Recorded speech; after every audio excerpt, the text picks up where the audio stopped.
I was in a plane crash. It was a small wooden experimental plane, and after I finished crashing into the tree trunks at the edge of a lake, I was aiming for the shallow water with my engine having stopped. There was no plane left around me, only the portion behind me to which I was still seatbelted. A nearby fisherman saw the whole thing and called 911 and kept me propped up, gasping for air, as my lungs were ruptured and barely working. The medical evacuation helicopter landed as nearby as possible, and they pulled me from the wreckage and flew me up to Hartford Hospital. With my ruptured lungs, all my ribs broken, my right leg a pretzel and a torn-up mouth, I was in really bad shape.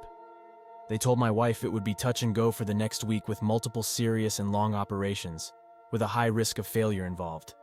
They put me into a week-long coma. Somewhere in that time, I woke up on the other side, a place I came to understand as the in-between. Here is the recounting of my NDE. I appear in this otherworldly place to find myself resting on one knee, high up on a terraced rooftop of an abandoned building. I'm bent over in stomach pain, and with great effort look up. I see an amazing panoramic skyline of a purgatorial city, gray buildings stacked upon gray buildings stretching all the way back to a brooding skyline.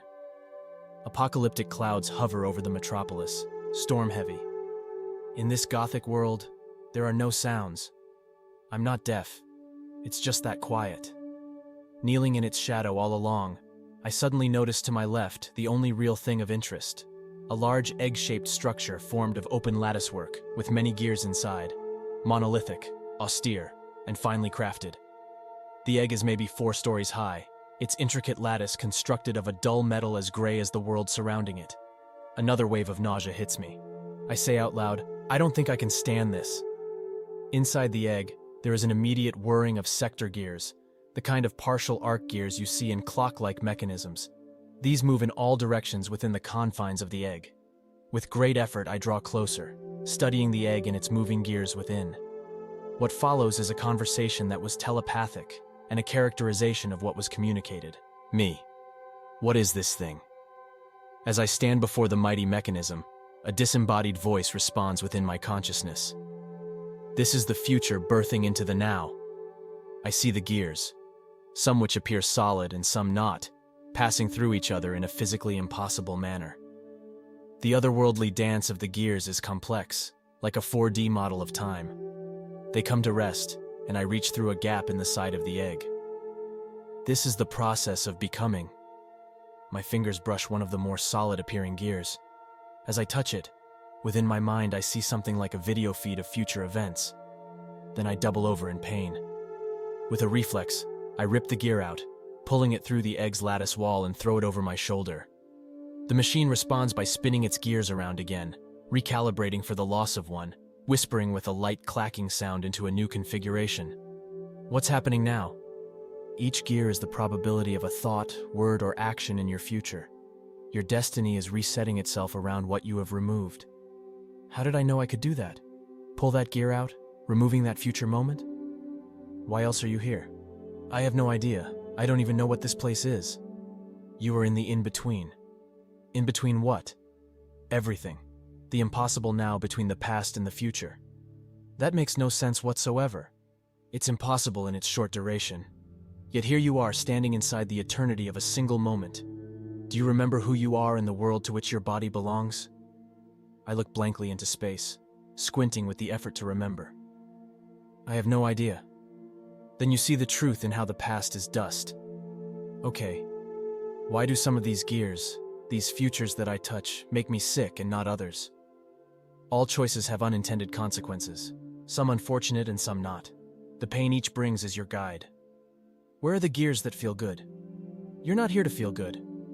More gears emerge within view, some passing through others, several clear and definite, many less defined and hard to focus on, though all bringing with them their clear images of meaning. Each time they come to rest, I pull out a gear that I feel by my pain to be to my future detriment. A new gear swings into view. On this one, I see a Ferris wheel and happy grandchildren whizzing by, fingers grasping their car, laughter. They smile at me, or through me, looking off into their own world. Obviously, I let that gear pass by. At one point, I look at the growing pile of gears. It's starting to look like if I don't have a bad future, then I have no future at all. Even though I now feel less pain, am I going to die sooner from doing all this? Your destiny has to fit itself around futures that aren't meant to be. Your number of breaths are already counted. I will worry about your last one. I don't know how comforting that is.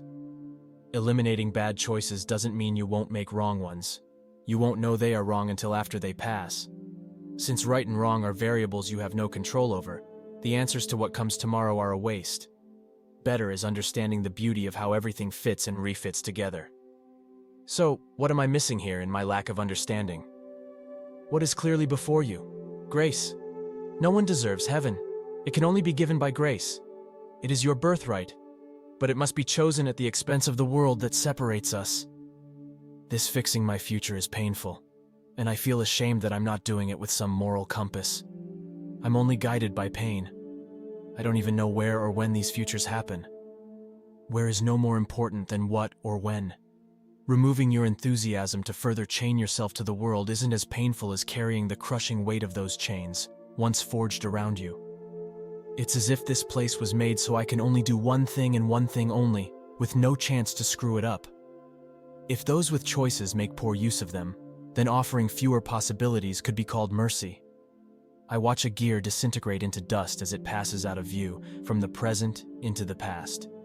You can't change the past, but you can make better choices in the future. Everything is interconnected, and pay more attention to your relationships. Be gentle with everyone, as I am gentle with you. Gentle? What's gentle about all this?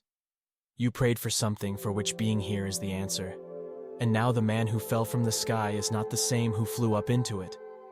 I look up into the stone-gray sky, and then out across the seemingly dead and abandoned city. I look back to the egg, and reaching up, place my hand upon it, and I say out loud, I think I can live with this now. That's when I wake up on this physical plane of existence and find out later that I was away for 1 week.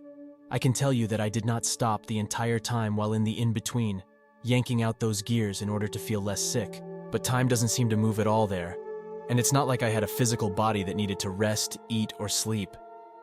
I find it interesting that I speak out aloud only twice while there, once upon arrival, and then when I leave. And I say that second sentence because it becomes torture to watch the machine's gears spin around over and over in readjustment to my changing future. The experience continues to unfold and offers new insights on a daily basis. In comparison to more commonly experienced NDEs, mine differs in these ways. Tunnel. I do not experience the traveling down a tunnel to the other side. Rather, I just appear in the in-between, meeting loved ones or anyone else. I see not one other being there. However, I know I am not alone. Life review. I do not have a life review like that usually reported. However, in considering what I believe may represent one, it makes me ask as to its purpose, where it might be the same in function, if not in form. In that the gears I can see are the most probable emerging events within the egg representing my future. I believe these to be the fruit of my past, and my pain some measure of that as well, from a spiritual perspective. However, in that we can't do anything about our past, my attention is directed to a different atonement, to simply take the net balance of my past as pain, in which to guide future decisions to be better ones. And that provides the means to remove those things in my future, those probabilities, which I might be tempted to choose, even if they are attractive to an as yet unknown propensity of my mind, a feeling of unconditional love. Again, in contrast to this, I compare the in-between to a military boot camp. While there is no feeling of love when you're getting the crap kicked out of you by your drill instructor, the purpose is to help you survive what comes next, to strengthen your resolve to push on and to create not courage, but heart. That, and to make better informed decisions to ensure your survival and success.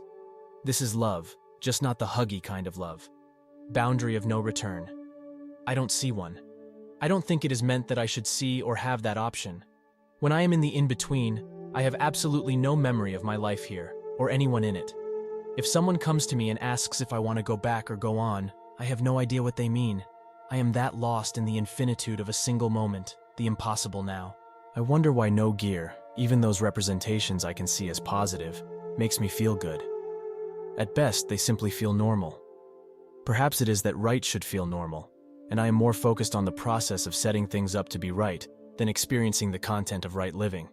I mean, you can build a pool without ever getting wet. I also feel that where I was, Equanimity, peace, was the superior emotion to feel. Joy or sorrow are inferior, for each carried with it either avoidance or attraction. Peace is the baseline from which all else can be expressed.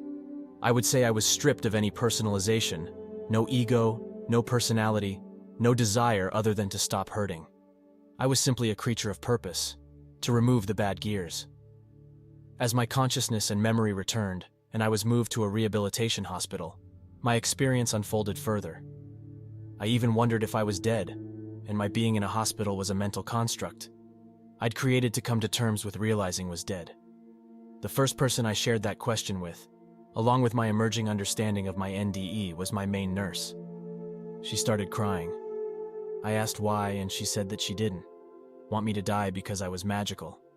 I asked her to explain, and she said that in all her years of working there, she sees how every patient gets only one doctor, and they're so busy that they can spend only 15 minutes per day with each patient.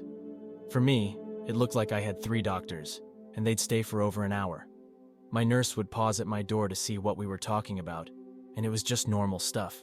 She said I had this radiation that the doctors simply wanted to be in, and she had never seen this before. It was like the power I brought back was being likable. Perhaps it is love. I don't know. But it did seem, and still does seem, to be part of my story. That does it for today's video. Let me know what you thought about it in the comment below.